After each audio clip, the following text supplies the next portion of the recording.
ब्रह्मा जियो classes में आपका स्वागत है। आज अपने एक नया टॉपिक पढ़ेंगे जिसका नाम है वायु दाब। यानी पृथ्वी के इकाई क्षेत्रफल पर वायु के स्तंभों द्वारा डाला गया जो भार है वो आपका कहलाता है वायु दाब। वायु दाब के बारे में सबसे पहले रिसर्च की थी क्यूरिक ने, और इस वायु दाब का जो मापन अपने करते हैं वो है आपका बैरोमीटर। बैरोमीटर के अंदर वायु दाब का मापन किया जाता है और इसका मात्रक होता है MB यानी मिली बार। इस बैरोमीटर की खोज की थी आपके टेरी सेली ने और ये था आपका सन 1643 के अंदर।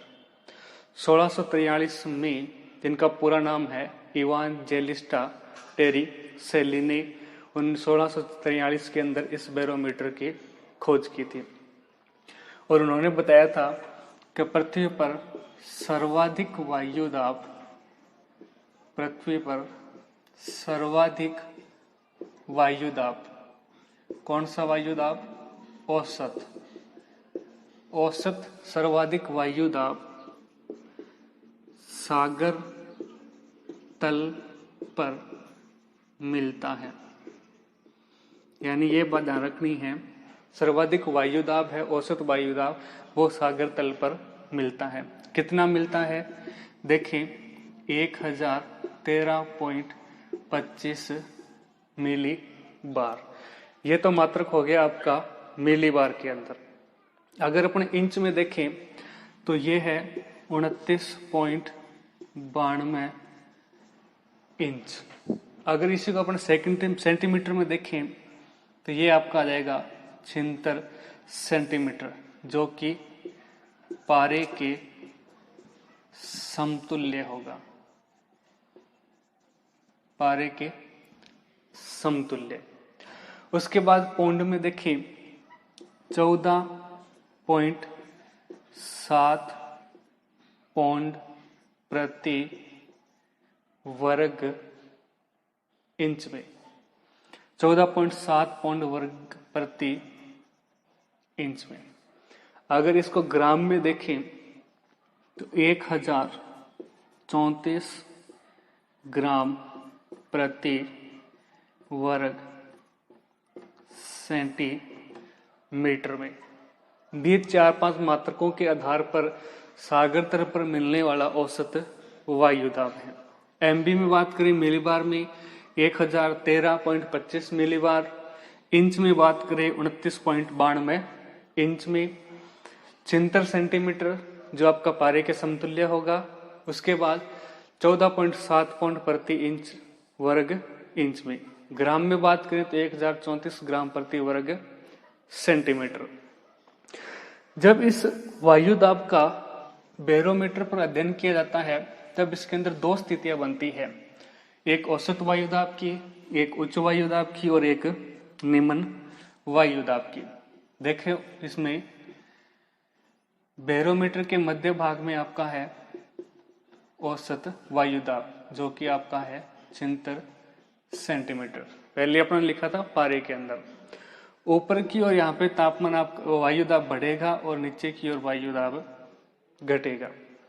अगर वायु दाब आपका बढ़ रहा है, वायु दाब बढ़ रहा है आपका, तो इसका मतलब मौसम कैसा रहेगा आपका? शांत और स्थिर रहेगा। मौसम आपका शांत और स्थिर रहेगा। अगर वायु दाब धीरे धीरे कम हो रहा है तो वहां पे आपके वर्षा के संकेत मिलेंगे, यानी वर्षा होने की संभावना है वो बढ़ जाएगी। अगर वायु दाब अचानक तेजी से कम हो रहा है तो वहां पे आपके आंधी और तूफान मिलने के संकेत हैं। आंधी और तूफान आने के संकेत हैं। ये 3 टर्म्स आपको ध्यान रखनी है। यहां से कई बार प्रश्न पूछा जाता है बैरोमीटर के अंदर धीरे धीरे वायु दाब कम होने का परिणाम क्या है, यानी वहां पे क्या आएगी, वर्षा। अगर वायु दाब बढ़ रहा है तो मौसम आपका शांत और स्थिर रहेगा, और वायु दाब अगर तेजी से कम हो रहा है तो यहाँ पे आपका आंधी और तूफान आएंगे। यानी अपने कह सकते हैं धरातल के ऊपर प्रत्येक जगह पर वायु दाब समान रूप से नहीं पाया जाता, एक ही स्थान पर। यानी हर समय के अनुसार, टाइम के अनुसार वायु दाब में परिवर्तन होता है। यानी अपने कह सकते हैं प्रत्येक स्थान पर वायु दाब समान नहीं रहता। किसी स्थान पर वायु दाब 2 बार बढ़ता है और 2 बार घटता है। देखिए इसकी टाइमिंग 4 AM से 10 AM, यानी सुबह के 4 बजे से लेके सुबह के 4 बजे से लेके सुबह के 10 बजे तक। वहीं शाम के 4 बजे से लेके रात्रि के 10 बजे तक, इस स्थिति में या इस समय के अंदर वायु दाब आपका बढ़ेगा, वायु दाब आपका बढ़ेगा। उधर दूसरी विपरीत स्थिति देखें, सुबह के 10 बजे से लेके शाम के 4 बजे तक, सुबह के 10 बजे से लेके शाम के 4 बजे तक, और रात्रि के 10 बजे से लेकर सुबह के 4 बजे तक। इस स्थिति में वायु दाब आपका घटेगा, ये ध्यान रखना टाइम। यानी प्रत्येक स्थान पर वायु दाब का मान समान नहीं होता। दिन में 2 बार तो वायु दाब बढ़ता है और 2 बार वायु दाब घटता है। बढ़ने की स्थिति है सुबह 4 से 10 बजे तक और शाम को 4 से रात्रि के 10 बजे तक। घटने की स्थिति है सुबह के 10 बजे से शाम के 4 बजे तक और रात्रि के 10 बजे से लेकर सुबह के 10 बजे तक। ये जो वायु दाब के घटने बढ़ने की जो स्थिति है, इस स्थिति को बोलते हैं वायु दाब प्रवणता। वायु दाब प्रवणता, या इसको अपने वायु दाब उच्चावच भी कह सकते हैं। वायु दाब प्रवणता या वायु दाब उच्चावच। अपने देखें भूमध्य रेखा से जैसे जैसे ध्रुवों की ओर जाएंगे, इस उच्चावच या इस प्रवणता के अंदर हमें कमी देखने को मिलेगी। यानी भूमध्य रेखा से ध्रुवों की ओर जाने पर वायु दाब प्रवणता में कमी आती है। अपने कह सकते हैं लगभग 60 डिग्री अक्षांशों के पास ये प्रवणता हमें देखने को नहीं मिलती, लगभग समाप्त से हो जाती है। वहीं दूसरी ओर अगर अपने ऊंचाई की बात करें तो अधिक ऊंचाई पर यह प्रवणता हमें देखने को नहीं मिलती। अगर अपने इसकी दर देखें दाब प्रवणता या वायु दाब के घटने की, तो 300 मीटर की ऊंचाई पर आपका 34 मिलीबार वायु दाब है वो कम हो जाएगा। यानी 300 मीटर ऊंचाई पर जाओगे तो 34 मिलीबार आपका वायु दाब है वो कम हो जाएगा। उसके बाद देखिए वायु दाब का जो वितरण है, वायु दाब का जो वितरण है उसे समदाब रेखाओं के सहारे दिखाया जाता है। समदाब रेखाओं के सहारे,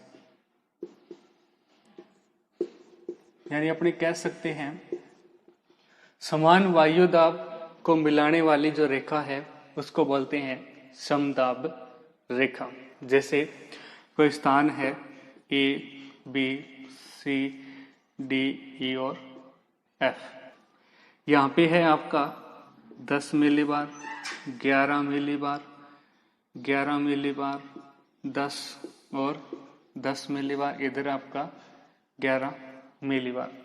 तो देखिए 10 और ये 10, यानी ये तो है आपके 10 मिलीबार की समदाब रेखा और ये है आपकी 11 मिलीबार की सम दाब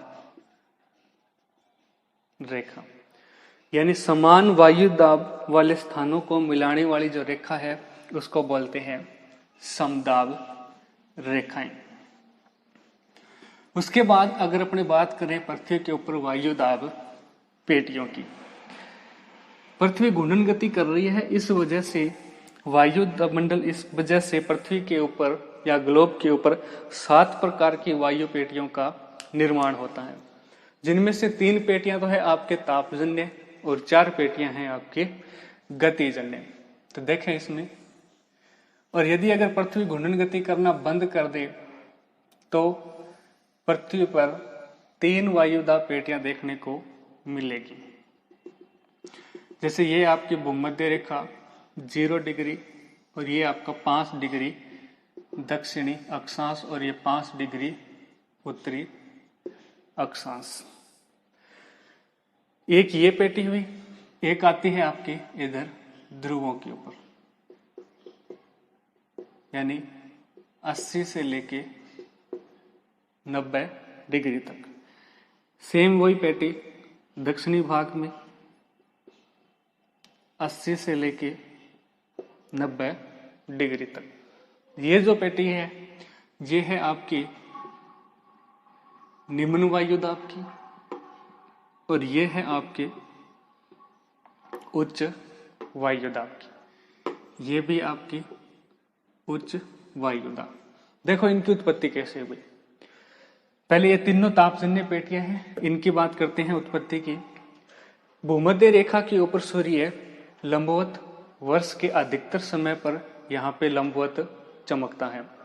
लंबवत चमकने के कारण यहाँ पे तापमान अधिक होगा। तापमान अधिक होगा तो वायु गर्म होके और गर्म होके हल्की हो जाएगी और इस प्रकार से ऊपर की ओर उठ जाएगी। ऊपर उठने का कारण क्या है? अपकेंद्रीय बल।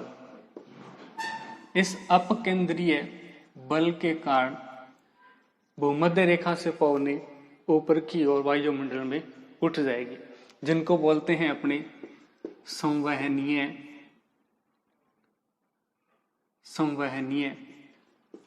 धाराएं। संवहनीय धाराएं। अब देखो इधर तापमान और वायु दाब पे संबंध की बात करें। तापमान और वायु दाब, इन दोनों में देखें अगर संबंध की बात करें तो संबंध है इनमें विपरीत। यानी अगर तापमान आपका अधिक होगा तो वायु दाब कैसा रहेगा? कम होगा। अगर तापमान आपका कम है तो वायु दाब आपका क्या रहेगा? अधिक रहेगा। यानी तापमान बढ़ेगा तो वायु दाब घटेगा और तापमान घटेगा तो वायु दाब बढ़ेगा। तो यहाँ पे देखो तापमान बढ़ रहा है, सूर्य लंबवत है, तो तापमान बढ़ेगा तो वायु दाब यहाँ पे क्या होगा? घट जाएगा। यानी पवनें गर्म होकर हल्की हो जाएगी और अपकेंद्रीय बल के प्रभाव से ये पवनें धरातल से वायुमंडल में उठ जाएगी। वहीं इस वाले भाग की बात करें, यहाँ पर सूर्य का प्रकाश लंबवत नहीं पहुंच पाता, पर तापमान कम होने के कारण यहाँ पर उच्च वायुदाब की स्थिति बनी रहती है। यानी तापमान कम है तो यहाँ पे वायुदाब कैसा रहेगा? उच्च रहेगा। जो वायुदाब अधिक है तो पवनें भारी होगी, कम तापमान के कारण भारी होगी, ठंडी होगी और वो धरातल के समीप चिपकी रहेगी। तो इस वजह से वहां पे वायुदाब क्या हो जाएगा? अधिक हो जाएगा। उत्तरी गोलार्ध में भी और दक्षिणी गोलार्ध में भी। तो ये 3 पेटियां हो गई तापजन्य, जिसके ऊपर तापमान का प्रभाव है।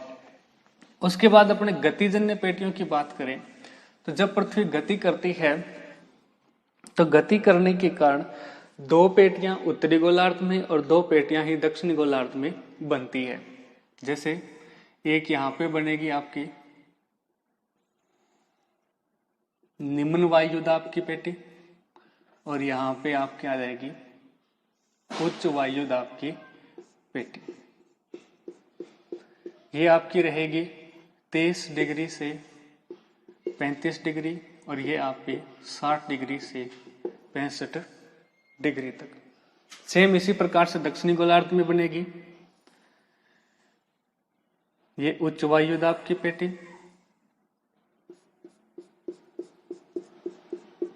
और इधर आपके निम्न वायु दाब की पेटी। ये पेटी तब बनती है जब पृथ्वी घूर्णन गति करती है। अगर घूर्णन करना बंद कर दे तो वायु इसमें पृथ्वी के ऊपर सिर्फ 3 ही पेटियां रहेगी। ये आपके 30 से 35, 60 से 65 डिग्री दक्षिणी अक्षांशों तक। अब देखो इनकी उत्पत्ति का कारण, ये दोनों पेटियां कैसे बढ़ी? गति के कारण।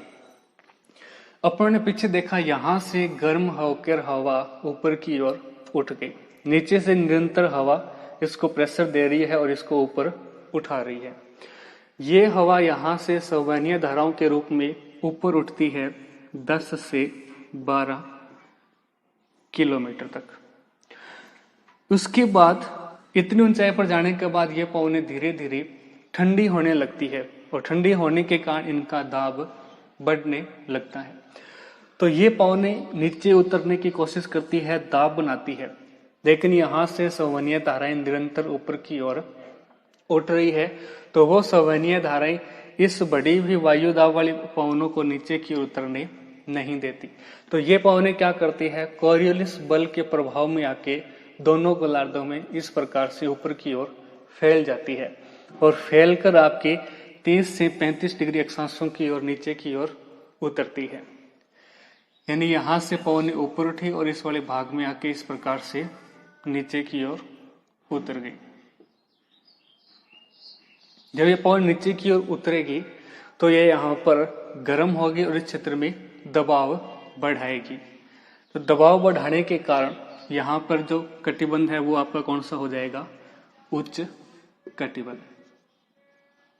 यानी यहाँ पे उच्च वायु दाब की स्थिति बन जाएगी क्योंकि हवा ऊपर से प्रेशर दे रही है। उसके बाद में इसकी बात करें निम्न वायु दाब की, यहाँ पे अपनों ने देखा था अब केंद्रीय बल लगा था जिसके कारण पवनें ऊपर की ओर उठ गई गर्म होकर, लेकिन यहाँ पर पवनें गर्म नहीं हो रही, लेकिन इनके ऊपर अब केंद्रीय बल का प्रभाव पड़ रहा है।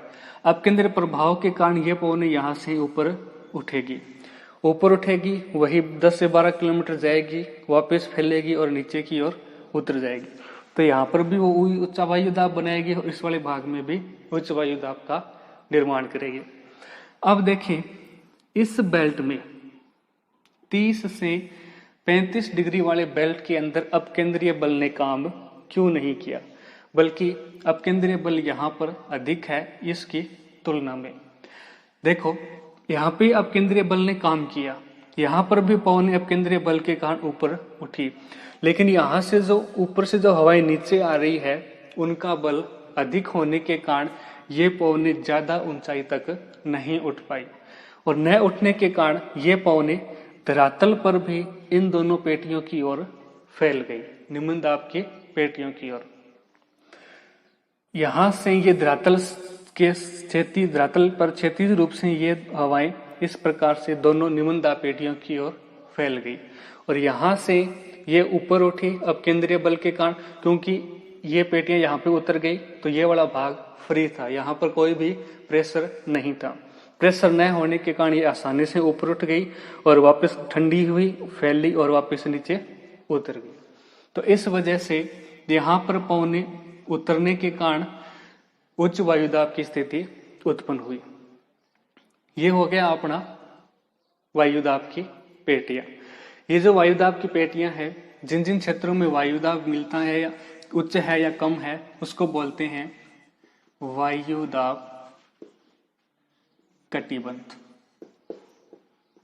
यानी ये जो वायुदाब की पेटियां हैं, इन वायुदाब की पेटियों को बोलते हैं कटिबंध। अगर अपने बात करें कटिबंध क्या होता है, किसे कहते हैं कटिबंध, तो अपन कह सकते हैं पृथ्वी के ऊपर इस प्रकार से जो रेखाएं हैं उन रेखाओं को क्या बोलते हैं अक्षांश। पृथ्वी के ऊपर जो इस प्रकार से रेखाएं खींची गई है पूर्व से पश्चिम की ओर उनको बोलते हैं अक्षांश। यानी दो अक्षांश रेखाओं के बीच का जो क्षेत्र है इस क्षेत्र को अपने क्या बोलते हैं कटिबंध। और ये देखो ये दो अक्षांश रेखा है, इनके बीच का ये क्षेत्र है कटिबंध और ये कटिबंध किसको दिखा रहा है यहाँ पे वायुदाब की स्थिति को, इसलिए इसको उन्होंने नाम दे दिया वायुदाब कटिबंध। अब देखिए इन कटिबंध पेटियों का नामकरण क्या है, इन नाम क्या है इन सभी पेटियों का। सबसे पहले अगर अपने एक एक करते जाएंगे, साथ में उनकी व्याख्या भी करते जाएंगे। सबसे पहले अपने देखिए भूमध्य रेखा के ऊपर, ये जो पेटी है भूमध्य रेखा के ऊपर, इस पेटी का नाम है उष्ण निम्न वायुदाब पेटी, उष्ण कटिबंधीय निम्न वायुदाब पेटी। ये जो ऊपर वाली भाग में ये जो पेटी है उच्च वायुदाब की, इसको बोलते हैं उपोष्ण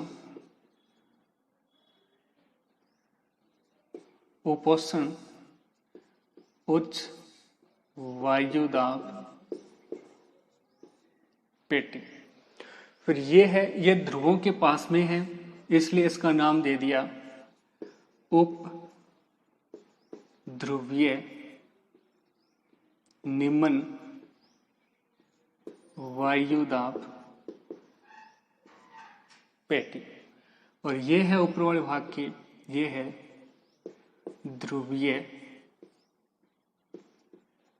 उच्च वायुदाब पेटी। इन पेटियों के माध्यम से ही हवा का क्षैतिज संचलन होता है, जिसको अपने बोलते हैं पवने।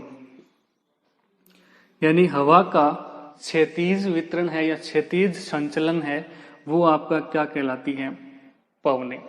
यानी इन वायुदाब पेटियों के मध्य में आपकी चलती है पवने, जैसे व्यापारिक पवने हैं, पछुआ है और ध्रुवीय पवने हैं।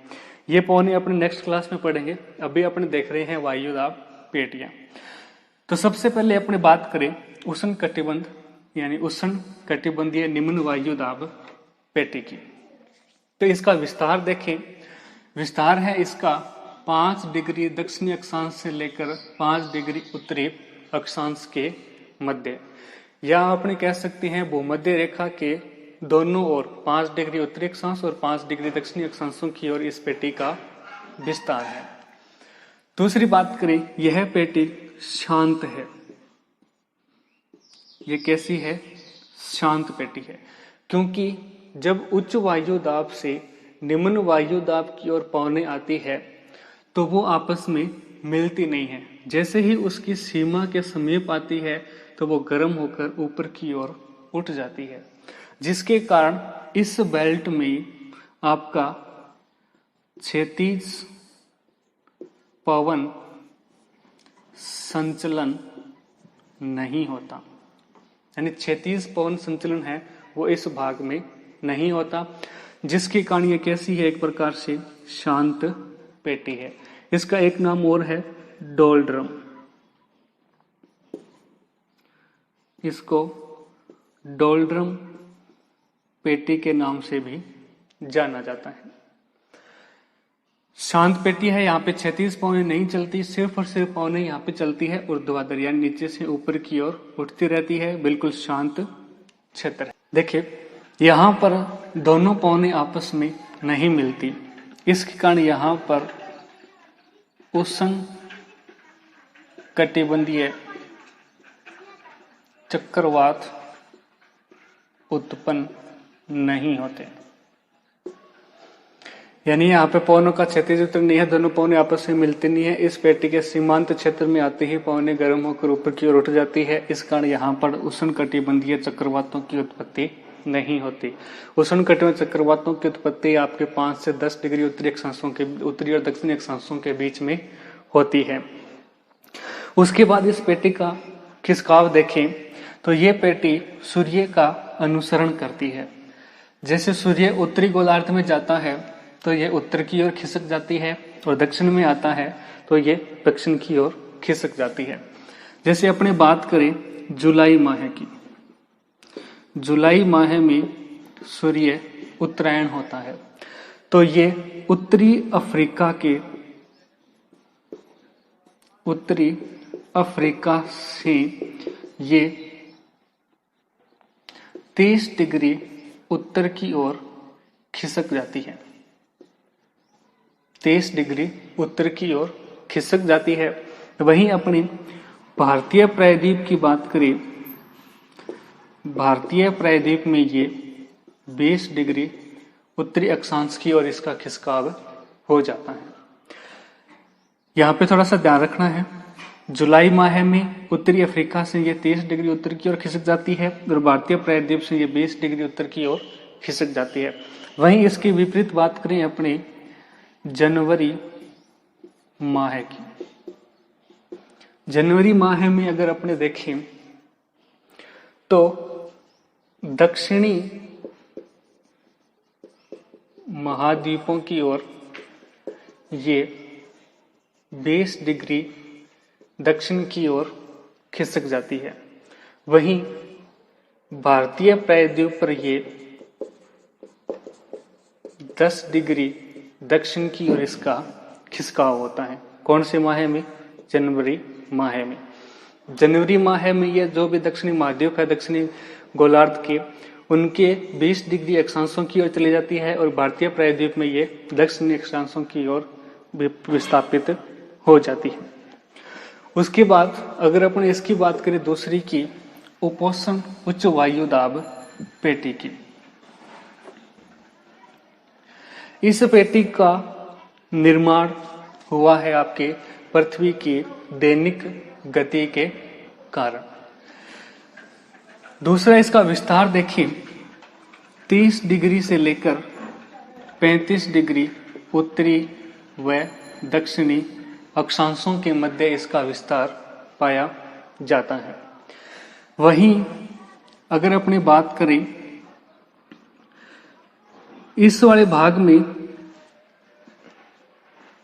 उच्च वायुदाब है, तो यहाँ पे पवनें क्या है, नीचे की ओर आती है। नीचे की ओर आने के कारण यहाँ पे पवनें कंप्रेस होती है और कंप्रेस होने के कारण यहाँ पर ये प्रति चक्रवातीय स्थिति का निर्माण करती है।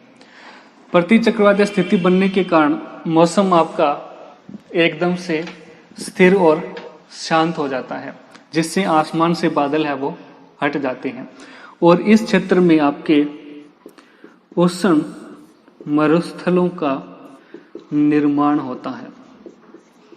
उष्ण मरुस्थलों का निर्माण होता है। विश्व में जितने भी उष्ण मरुस्थल है वो आपके इसी अक्षांशों के बीच में मिलते हैं। यानी विश्व के जितने भी उष्ण मरुस्थल है वो आपको इस वाले भाग में देखने को मिलेंगे।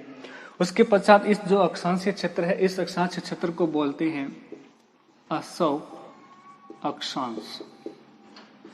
असव अक्षांश क्यों बोलते हैं इनको? क्योंकि भूमध्य सागर के सहारे यूरोप से जब घोड़ों का व्यापार किया जाता था तब उन घोड़ों को जलयान के अंदर लाया जाता था। जब वो जलयान इस कटिबंध या इस अक्षांशों के बीच में अक्षांशीय क्षेत्रों के बीच में आते थे तब उनके ऊपर वायु दाब धीरे धीरे बढ़ने लगता था और वो रुक जाते थे और धीरे धीरे जल में दबने लगते थे वो। तब उन वायु जलयानों को हल्का करने के लिए कुछ घोड़ों को समुद्र में फेंक दिया जाता था ताकि वो हल्का होकर गति करने लगे। इसलिए इसको बोलते हैं असव अक्षांश। उसके बाद अगर अपने बात करें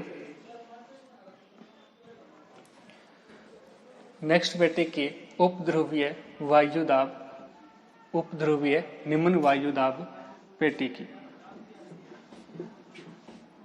उपध्रुवीय निम्न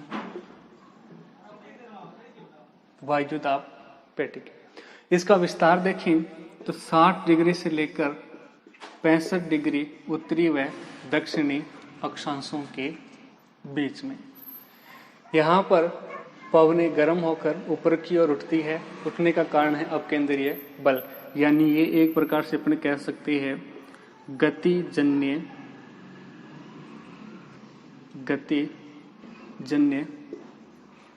पेटी है। देखो ये है निम्न वायुदाब की पेटी। पवनें हमेशा ही उच्च वायुदाब से निम्न वायुदाब की ओर चलती है। तो यहाँ पे देखिए ऊपर से पवन आएगी और एक यहाँ से पवन जाएगी। ये तो क्या होगी आपकी ठंडी और ये क्या रहेगी, गर्म। यानी यहाँ पर जब दो विपरीत स्वभाव वाली वायु राशियां आपस में यहाँ पे टकराएगी तो यहाँ पे किसका निर्माण करेगी, चक्रवात का। और वो चक्रवात कौन से होंगे, आपके शीतोष्ण कटिबंधीय चक्रवात। वहीं इनका देखें दक्षिणी गोलार्ध में बात करें इसकी, यानी 60 से 65 डिग्री दक्षिणी अक्षांशों की बात करें तो यहाँ पर जलीय भाग की मात्रा अधिक है। इस कारण ये दक्षिणी गोलार्ध में बिना किसी व्यवधान, बिना किसी अवरोध के सतत रूप से पाई जाती है। लेकिन यहाँ पे बात करें तो यहाँ पर जलीय और स्थलीय भाग का मिश्रित प्रभाव है, जिसके कारण यहाँ पर हमें एक सतत रूप से निम्न वायुदाब की पेटी देखने को नहीं मिलती। अगर अपने बात करें शीतकाल की, तो शीतकाल में यहाँ पर दो ही क्षेत्रों में प्रमुख रूप से निम्न वायुदाब बनता है। पहला क्षेत्र है आपका उत्तरी प्रशांत महासागर का एल्यूशियन द्वीप,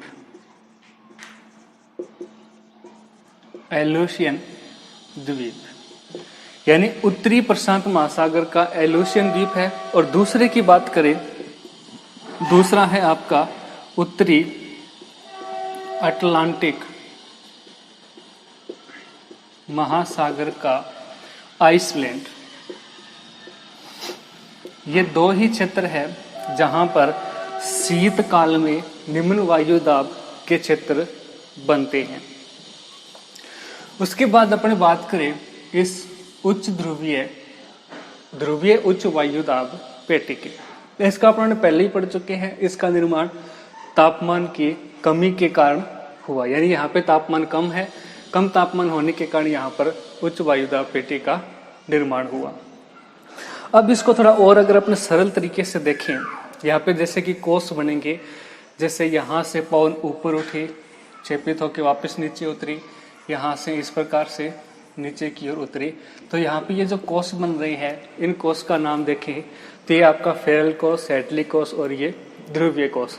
इन कोषों को अगर अपने सरल तरीके से समझने की कोशिश करें तो इस पृथ्वी को वृत्ताकार न बनाकर अपने क्षैतिज रूप में, रेखीय रूप में देखते हैं। जैसे कि ये आपकी पृथ्वी, ये इसका सेंटर भाग, भूमध्य रेखा 0 डिग्री अक्षांश, यहाँ पे 5 डिग्री और इधर आपका 5 डिग्री। ये भाग है आपका उत्तरी अक्षांश और ये भाग है आपका दक्षिणी अक्षांश।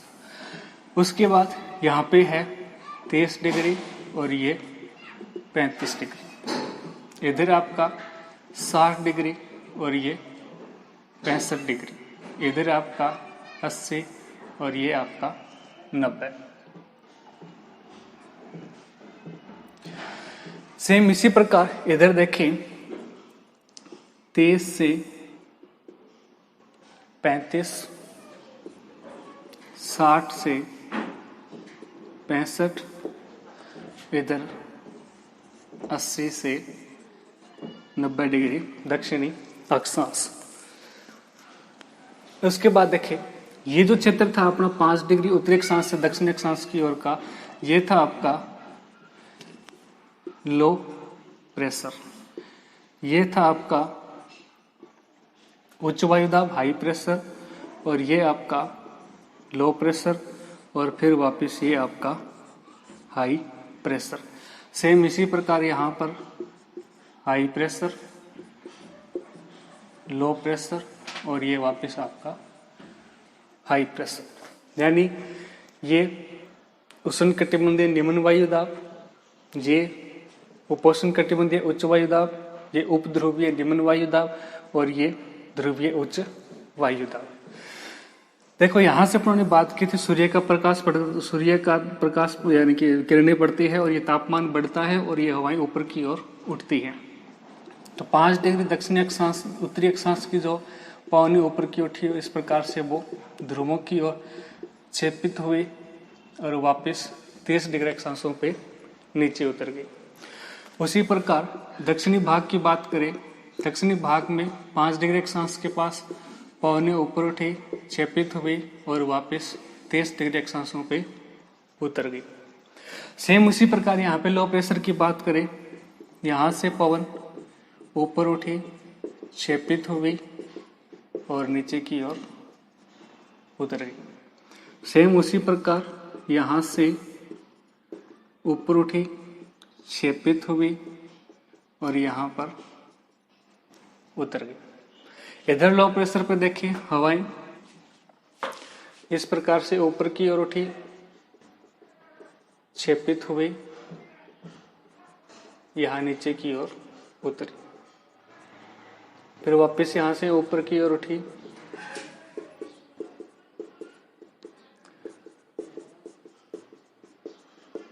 इस प्रकार से ये अपने कोस बन गए। यहां से पवनी उठी, 30 से 35 डिग्री अक्षांशों पे नीचे उतरी, नीचे उतरने से यहाँ पे हाई प्रेशर हो गया। 60 से 65 डिग्री अक्षांशों पे अपकेंद्रीय बल के कारण ऊपर उठी, लो प्रेशर हो गया, घूम के यहाँ पे नीचे उतरी, यहाँ पे क्या हो गया, हाई प्रेशर। उसके बाद में देखिए पवनों के संचलन की बात करें तो पवनें हमेशा ही हाई प्रेशर से लो प्रेशर की ओर गति करती है। तो यहाँ पर देखो हाई प्रेशर, इधर लो प्रेशर, इधर भी लो प्रेशर, तो ये हाई प्रेशर से लो प्रेशर की ओर इस प्रकार से गति करेगी। यहाँ इसमें मिलेगी, फिर वापस ऊपर चलेगी, फिर वापस नीचे आएगी, फिर चलेगी, फिर नीचे आएगी। इस प्रकार से यहीं पर ये एक कोस के रूप में घूमती रहेगी। उसके बाद यहाँ पे हाई प्रेशर, इधर लो प्रेशर, तो ये आपके हाई प्रेशर से लो प्रेशर की ओर घूमने लगी। दूसरा देखिए अपने इधर हाई प्रेशर और ये आपका लो प्रेशर, तो हाई प्रेशर से पवनें इस प्रकार से लो प्रेशर की ओर, और ये पवनें यहाँ पर एक भंवर के रूप में उत्तरी ध्रुव के ऊपर घूमते हुए नीचे की ओर उतरेगी। उसके बाद देखिए ये यहाँ पे हाई प्रेशर, इधर आपका लो प्रेशर, तो ये पवनें हाई प्रेशर से लो प्रेशर की ओर चलने लगी। इधर लो प्रेशर है, इधर हाई प्रेशर है, तो ये हाई प्रेशर से लो प्रेशर की ओर गति करने लगी। इधर हाई प्रेशर, लो प्रेशर, तो ये हाई प्रेशर से लो प्रेशर की ओर गति करेगी। ये जो कोस बने हैं, इन कोसों को नाम दिया था, सबसे पहले इस कोस को नाम दिया था फेरेल ने, और इसी का नाम क्या रख दिया, फेरेल कोस। यह है आपका हेडली कोस और यह है आपका